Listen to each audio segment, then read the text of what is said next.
Hola, ¿qué tal? Bienvenidos a HB Medic. El día de hoy vamos a ver lo que es un pequeño repaso de lo que es electrocardiograma. Nosotros para hablar de electrocardiograma, pues bueno, tenemos que recordar unas cosas muy puntuales de anatomía. Como sabemos, el corazón se encuentra localizado, lo que es el mediastino medio inferior, ¿no? Y tiene dos bombas, lo que es un corazón derecho y un corazón izquierdo. Cuatro cavidades conformadas por dos aurículas y dos ventrículos. En lo que es en la irrigación del corazón, nosotros sabemos que mediante los senos de Van Salvan van a emerger lo que son las arterias coronarias, la arteria coronaria izquierda y la arteria coronaria derecha. Eso es muy importante porque la arteria coronaria derecha se va a encargar básicamente de irrigar al sistema de conducción, al sistema de conducción. Y es por eso que un bloqueo de rama derecha vamos a tener alteraciones del nódulo senoauricular, del auriculoventricular en la mayoría de los casos. Y lo que es en parte la arteria coronaria izquierda, básicamente es lo que es la irrigación del mismo miocardio, ¿no? Como sabemos, la coronaria izquierda es la que mayor irrigación da al miocardio, por lo tanto se considera la arteria coronaria derecha como una arteria de conducción a la arteria coronaria derecha y la coronaria izquierda como una arteria nutricional, porque va a irrigar a lo que es el miocardio. Algo muy importante es que que a nivel, si aquí hacemos un dibujito, aquí tenemos lo que es el epicardio, el miocardio. Muy bien. ¿Qué es lo que pasa? Esto es muy importante porque podemos poder diferenciar entre el sistema de conducción y la irrigación. La irrigación, las arterias, lo que van a hacer es de estar del epicardio, van a entrar por el epicardio y van a penetrar el miocardio hasta ubicarse en la parte más inferior, que es el subendocardio. Va de afuera a adentro. Y sin embargo, el sistema de conducción, lo que hace el sistema de conducción es del subendocardio salir hacia el epicardio. Esto es muy importante cuando hablemos de bloqueos. Por lo tanto, las arterias van del epi a lo que es el subendo y el sistema de conducción va del subendo a lo que es el epi. Eso es muy importante. Otro punto que tenemos que recordar es la famosa dominancia.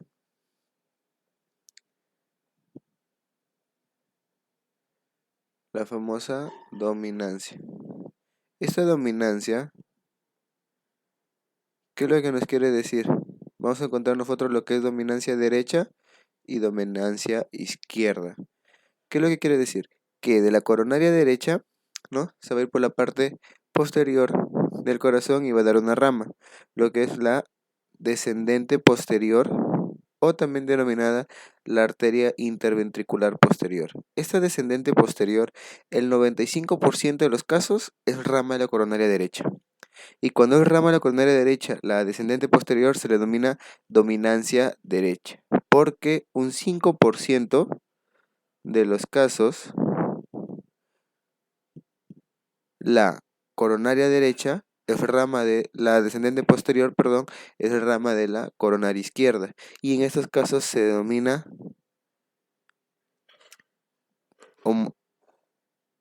dominancia izquierda. Muy bien. Ahora, en la arteria coronaria izquierda nos va a dar dos ramas importantes, ¿no? Una rama circunfleja y una arteria DA, la arteria descendente anterior. Que aquí vamos a tener ciertos criterios para cuando se tengan que hacer bypass coronario, si hay bloqueos de bloqueo completo de tronco, ¿no? Pero básicamente el bloqueo de la DA es característico para la indicación de un bypass coronario. Eso es a grosso modo lo que podemos ver lo que es irrigación y las cosas que tenemos que haber recordado. En el sistema de conducción, esta es una imagen clásica que vamos a encontrar en el libro de Guyton, ¿no? Nosotros tenemos un nódulo sinoauricular, o también llamado K-flag o marcapaso primario, que nos van a dar tres fascículos, ¿no? El fascículo anterior, medio, posterior. El fascículo anterior, también llamado el fascículo de Bashman.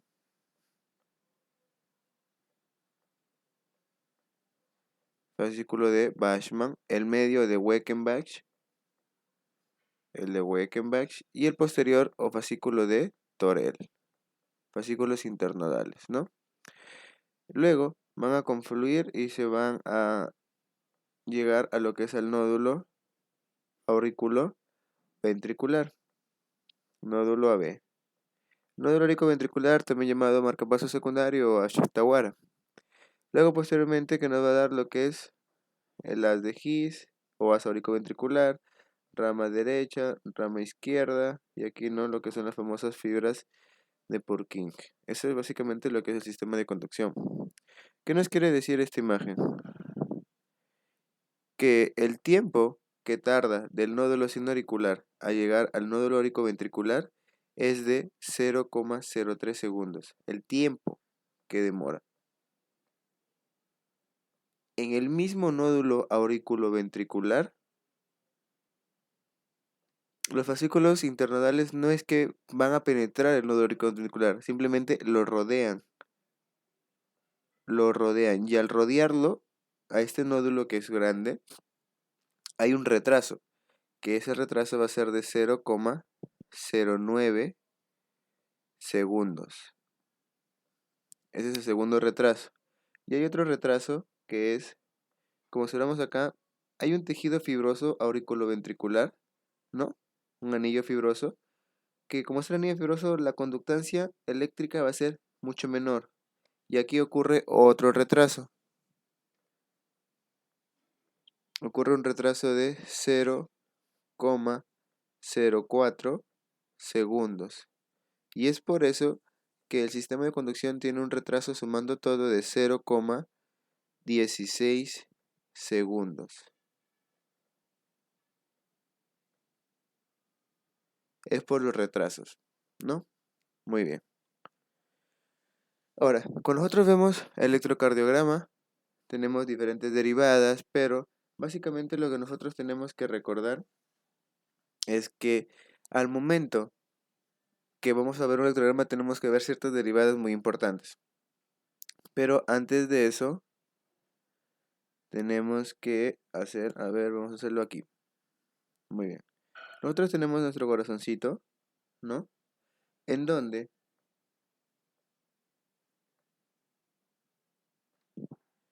vamos a ver derivadas principales, pero simplemente al momento en que se van a poner los electrodos, nos vamos a dar aquí un polo negativo y lo que es un polo positivo. ¿Qué es lo que nos quiere decir esto, los polos negativos o polos positivos? Cuando nosotros vamos a hablar acá de vectores, si el vector eléctrico se desplaza hacia la carga similar de la deflexión, por tanto la deflexión va a ser positiva. Es decir, si se dirige de negativo a negativo, la deflexión va a ser positiva. Y en el electrocardiograma vamos a interpretarlo vamos a observarlo de esta manera. ¿Qué es lo que pasa si el vector se va a diferente carga, de negativo a positivo? Va a ser una deflexión negativa. Eso es lo que quiere decir. Deflexión positiva, deflexión negativa. ¿Ya, chicos? Por lo tanto, al momento que nosotros tenemos las derivadas, vamos a estudiar 12 derivadas, ¿cierto? Nosotros tenemos, cuando hablamos de derivadas, tenemos 12 tipos. Tenemos las que están en los 6 miembros y 6 precordiales, ¿no? En lo que son en los 6 miembros tenemos los que son anteriores y posteriores y frontales. Y las frontales.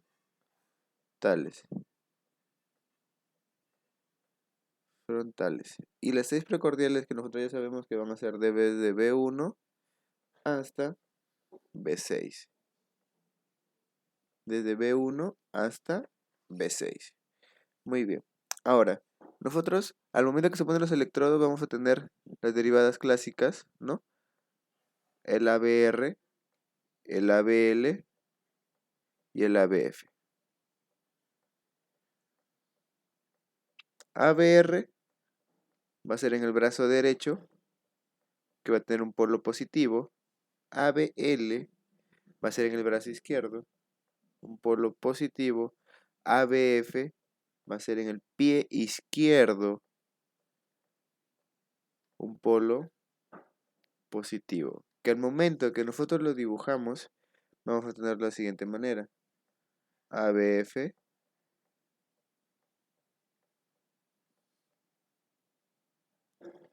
ABL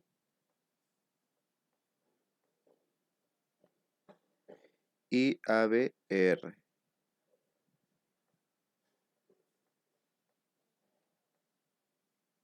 Muy bien. Esas son las tres derivadas que nosotros vamos a encontrar en las cuales se ponen los electrodos. Luego, tenemos que ver las 6 derivadas precordiales en las cuales estas se van a intersectar y nos van a dar un total de 12 derivadas. Estamos viendo ahorita a grosso modo para poder pasar a lo que es electrocardiograma. Pero vamos a agregar una diapositiva aquí. Listo, mejor. Muy bien. Nosotros tenemos nuestro corazón. Vamos a dibujar nuestro corazoncito. Vamos a dibujarlo aquí, aquí. Muy bien. ¿Cierto? Aquí era el polo en el electrocardiograma, es un polo negativo y acá es un polo positivo. Entonces, nosotros vamos a ver diferentes tipos de ondas que nos van a ayudar mucho al momento del electrocardiograma, como la onda P, complejos QRS y sobre todo, ¿cierto? Pero hay cosas que tenemos que saber. Primer punto.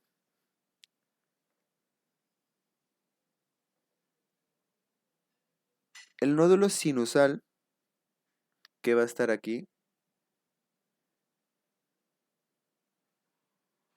van a dar una onda de despolarización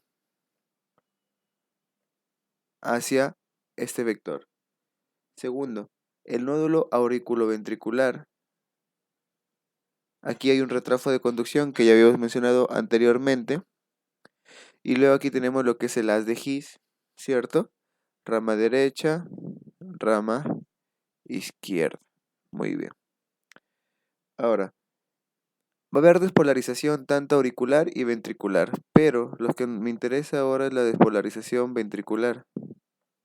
Esta despolarización ventricular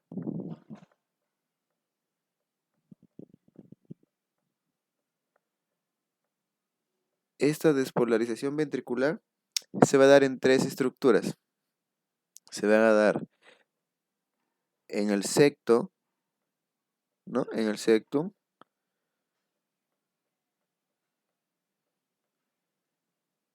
Se va a dar en la zona apical de los ventrículos, en la zona apical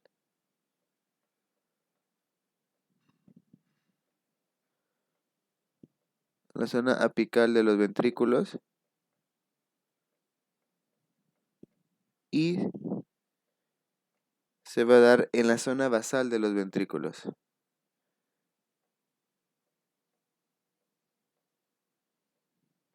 En la zona basal de los ventrículos. Esto es lo que es a nivel de despolarización ventricular. Va a ser en el septo, en la zona apical y posteriormente en la zona basal. Entonces, cuando nosotros hablemos del electrocardiograma, aquí como primero vamos a tener lo que es la despolarización. Vamos a ver otro colorcito. Despolarización auricular. La despolarización auricular.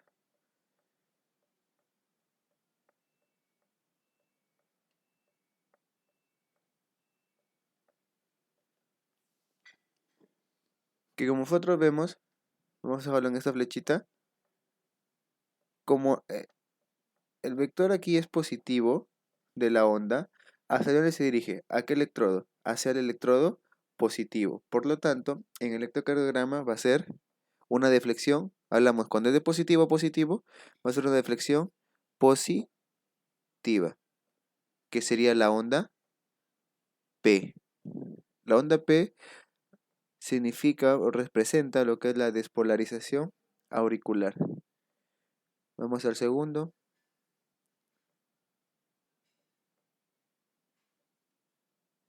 Tenemos lo que es la despolarización AB.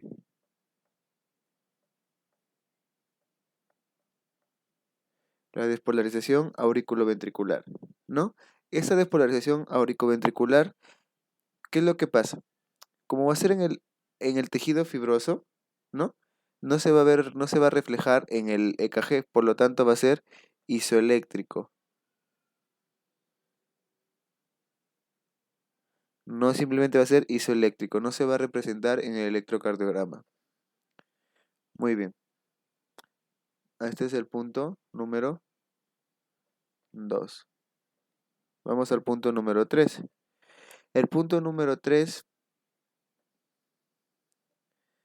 ¿qué es lo que sigue? La onda va a seguir su curso, la despolarización va a seguir su curso. Por lo tanto, la onda 3 va a ser despolarización del secto. Y hacer despolarización del secto, ¿a dónde va a ir? Se está yendo de lo que es el vector positivo a negativo. Por lo tanto, la deflexión, ¿qué va a ser? Una deflexión negativa, porque va de positivo a negativo. Y esto representa la onda Q. Representa la onda Q. Entonces, la despolarización del secto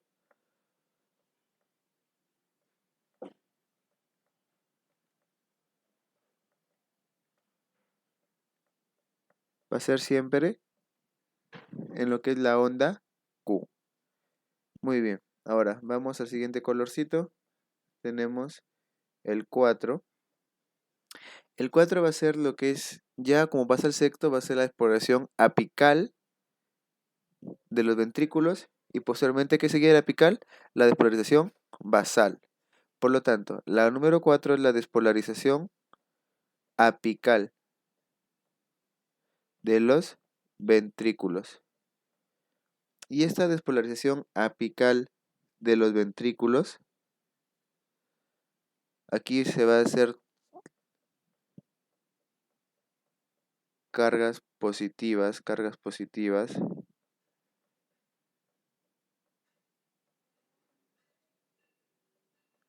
¿no? La versión, la expresión apical de los ventrículos va a ser de la siguiente forma. Esta es la número 4. Y va desde positivo hacia positivo. Por lo tanto, ¿qué deflexión va a ser? Va a ser una deflexión positiva. Y esto va a ser R. La despolarización apical va a ser una deflexión positiva porque va de positivo a positivo. R. Ahora vamos a la 5. ¿La 5 qué sería? La despolarización basal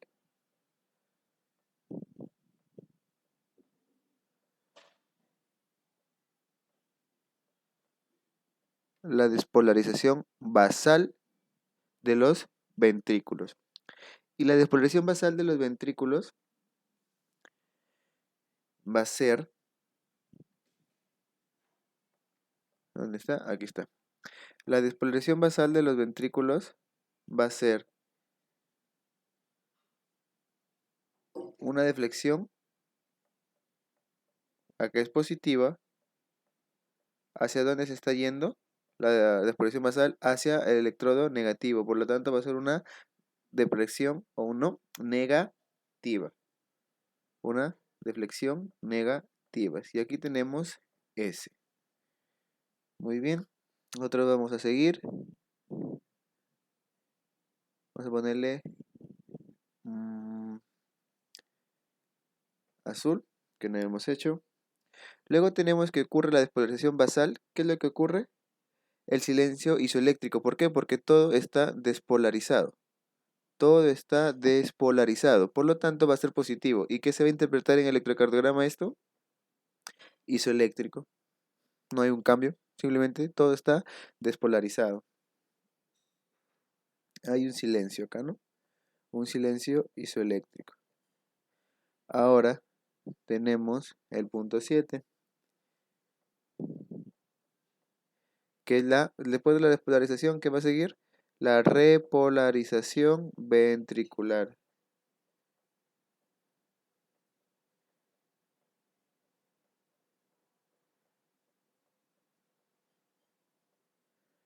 Esta repolarización ventricular, ¿qué es lo que va a hacer?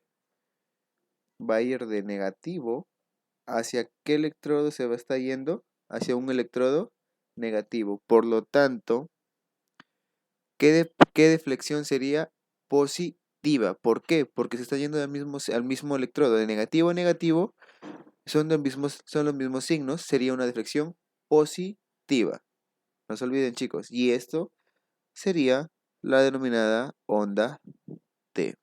En todo caso, la polarización auricular se identifica como la onda P.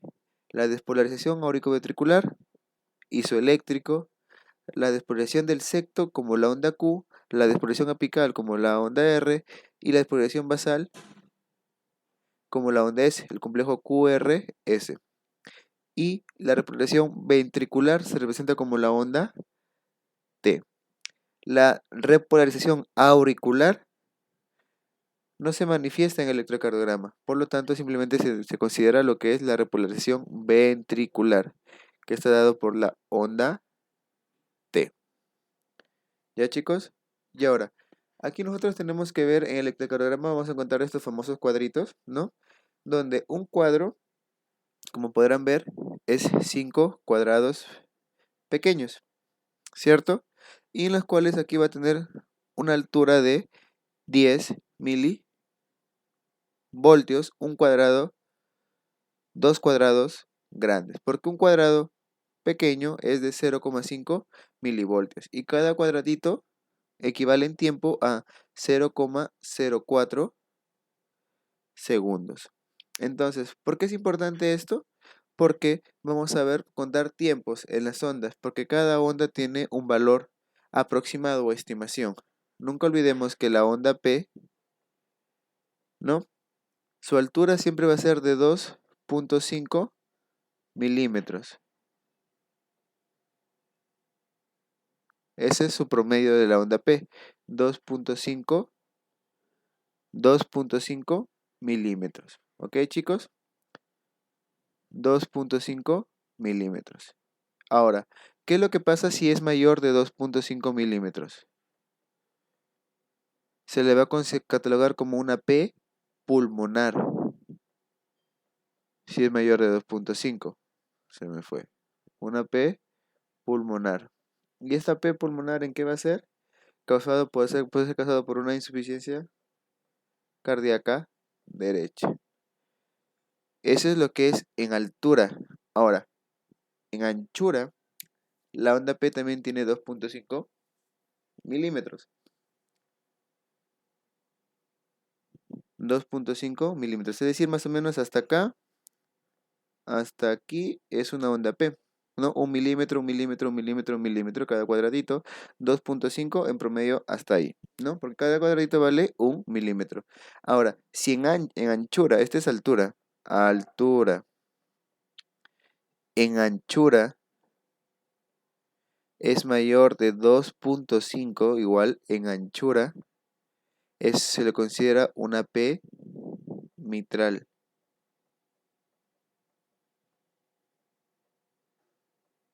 Una P mitral difásica. Y la onda P va a ser en la derivada ABR, va a ser negativa. Y en la derivada 6, o bien puede ser positiva o negativa. ¿Ya? Eso es con respecto a onda P. El intervalo PR. El intervalo PR va a ser aproximadamente de 0,12 a 0,20 segundos. Es decir, en promedio, 3 cuadraditos el segmento PR hasta 5 cuadraditos, que es 0,20 segundos. ¿Y por qué es importante? Porque el segmento PR va a ser muy importante para ver en caso de bloqueos, si hay alargamiento del segmento PR para ver bloqueos auriculoventriculares, los MOVIX 1, MOVIX 2, ¿no? Que vamos a ver en otro video. Y es importante el PR. Ahora, el complejo QRS. El complejo QRS va a tener un valor aproximado de 0.8 a 0.10 segundos. Cuando hasta 0.12 se consideran algunos libros, pero cuando es mayor de 0.12 ya se le considera un QRS ancho. Un QRS ancho. Y cuando es mayor de 0.12, si un QRS ancho se le va a relacionar con una patología, lo que es la extrasístole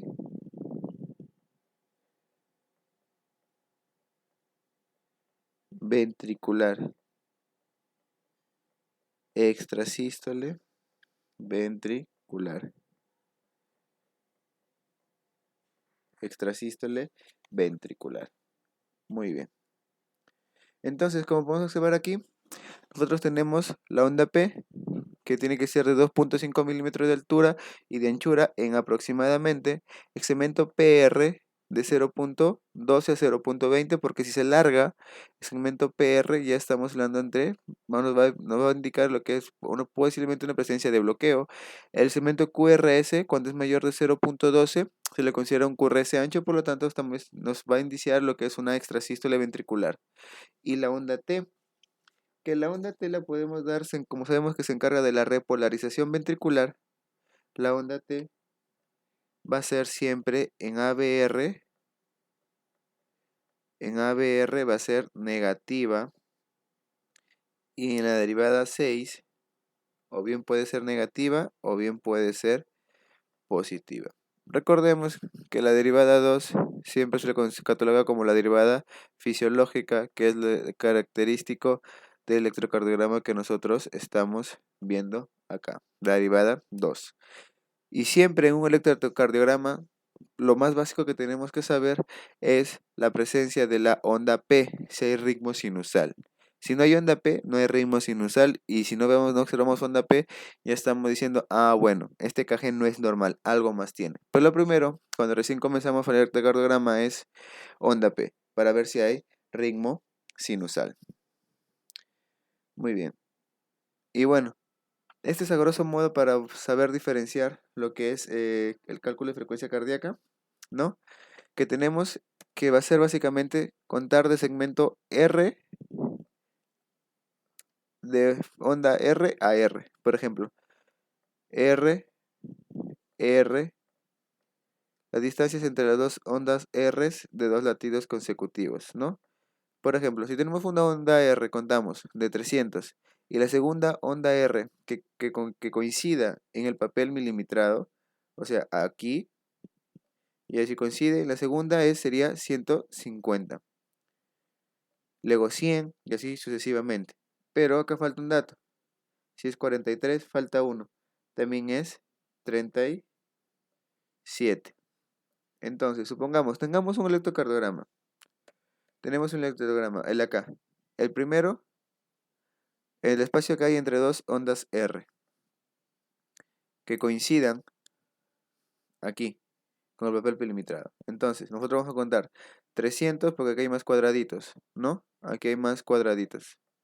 Aquí hay más cuadraditos, ¿no? Acá es 300, luego que sigue 150, 100, 75, 60, 43 y 37. Si coincide la otra onda R, así, y bueno, como ya contando, sería su frecuencia cardíaca de 37.